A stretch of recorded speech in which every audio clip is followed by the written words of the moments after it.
Hello everyone. So today's topic for discussion is necrosis.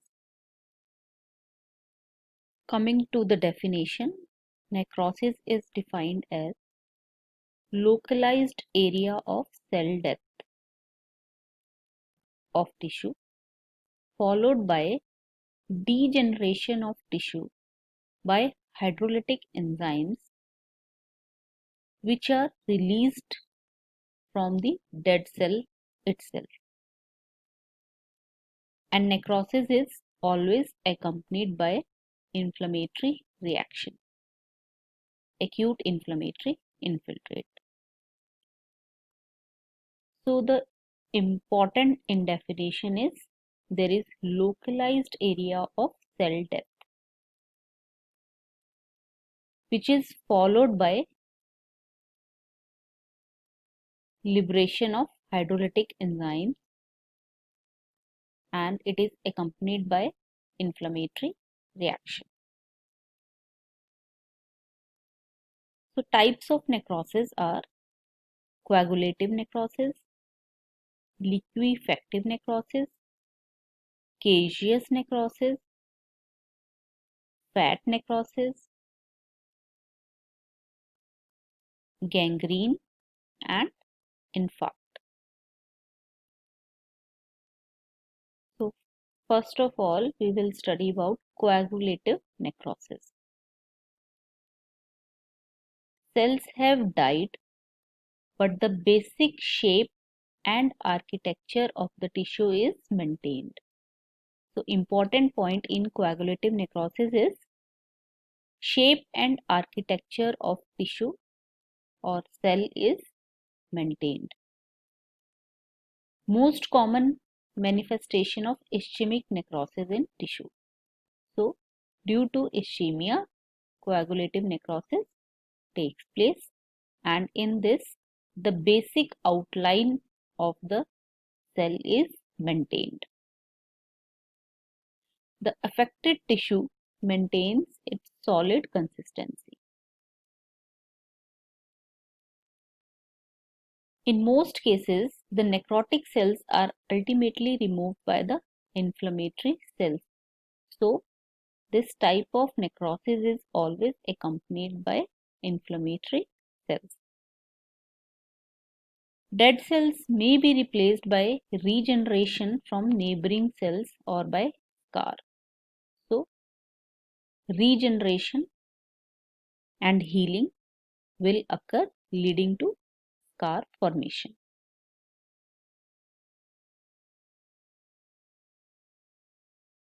So in this picture, on left hand side, you are seeing the normal cell morphology.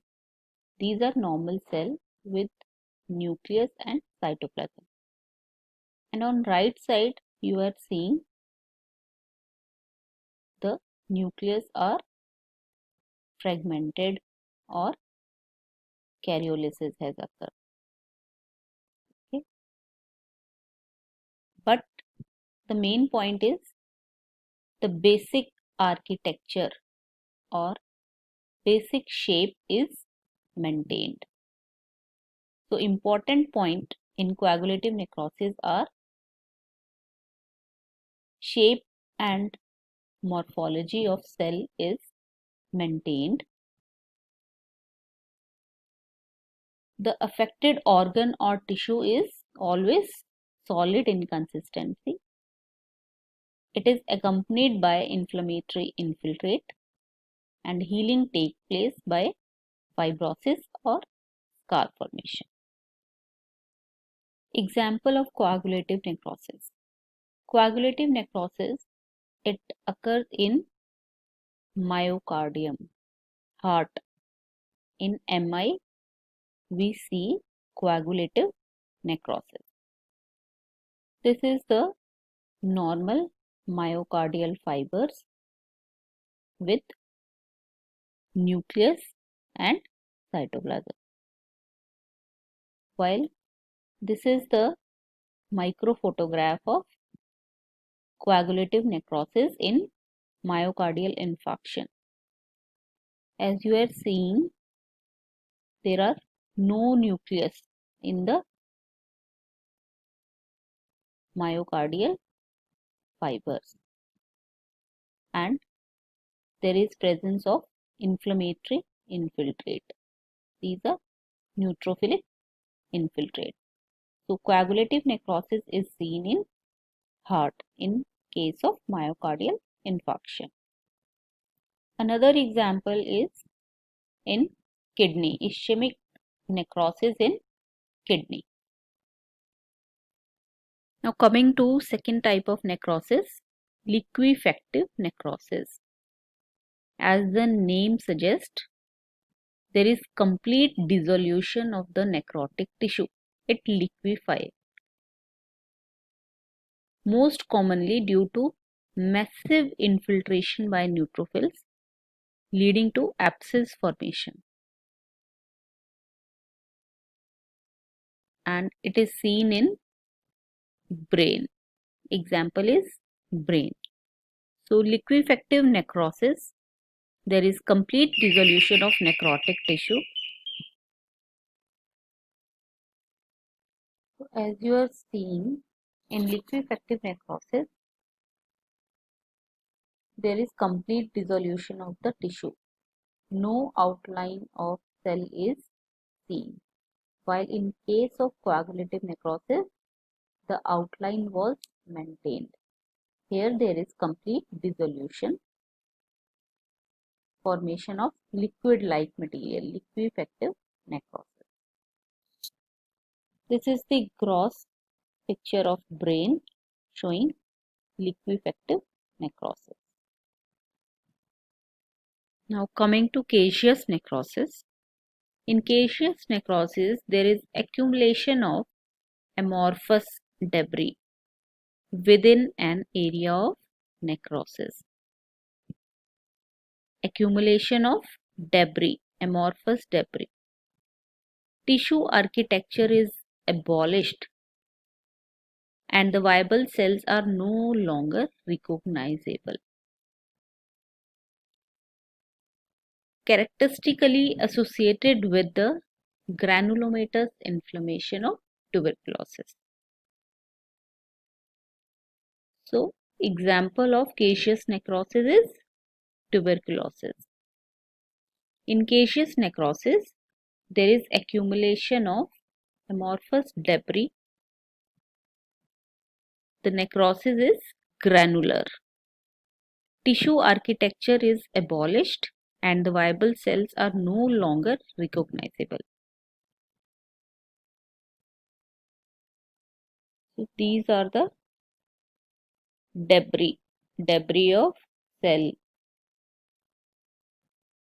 showing caseous necrosis. Tissue architecture is completely abolished. This is the gross picture of lung showing caseous necrosis. These granular, chalky, whitish deposition. Chalky white deposition, and it is granular. This is caseous necrosis in tuberculosis. Microphotograph of caseous necrosis. This is granular debris.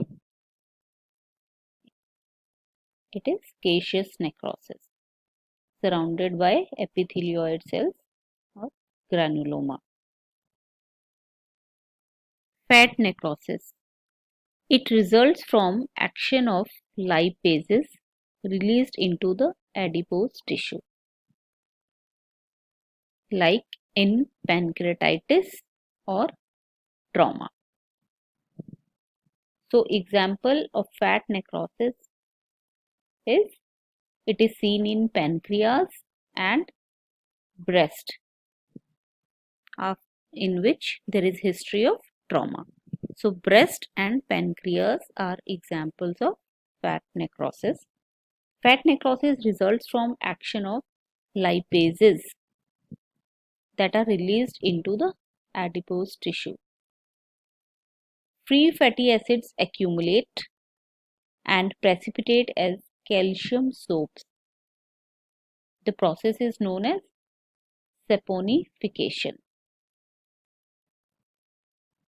Free fatty acid released after the action of lipases.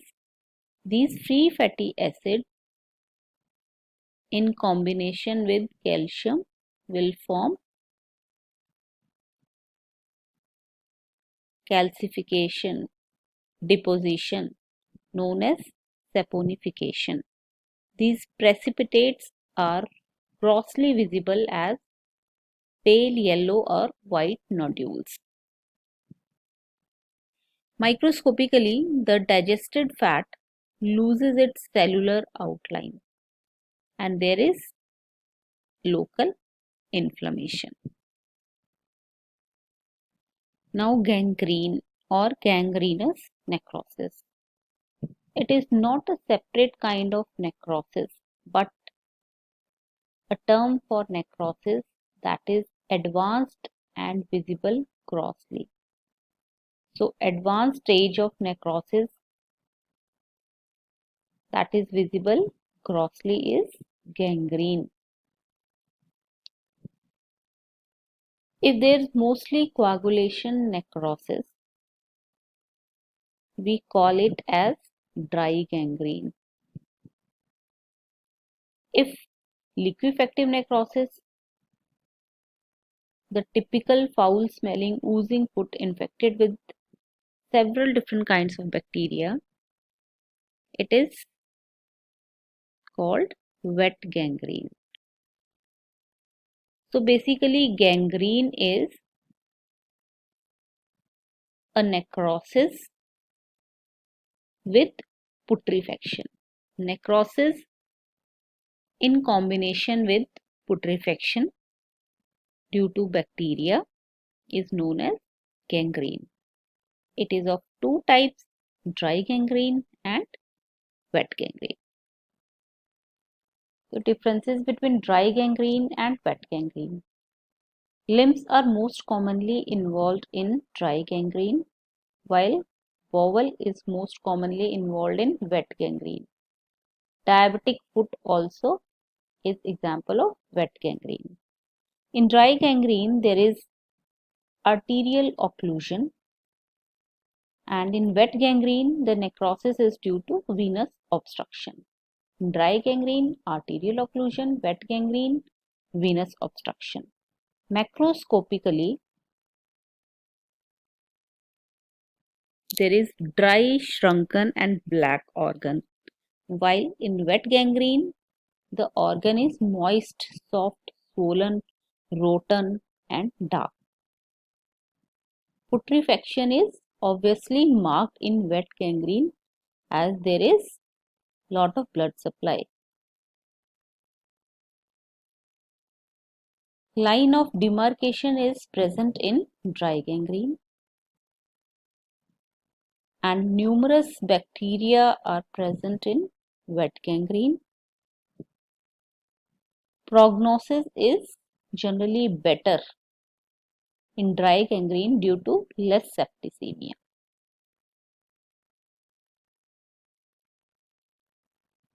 So basically limbs are commonly involved in dry gangrene and cases of arteriosclerosis, Berger's disease, Raynaud's disease and trauma, they cause dry gangrene. Arterial occlusion is important factor in dry gangrene. Macroscopically, the organ is dry, shrunken and black. There is limited putrefaction. Line of demarcation is present and bacteria fail to survive in dry gangrene because of less blood supply. So we have finished with necrosis. It is a very important topic from theory point of view as well as from grand viva in practical. Thank you.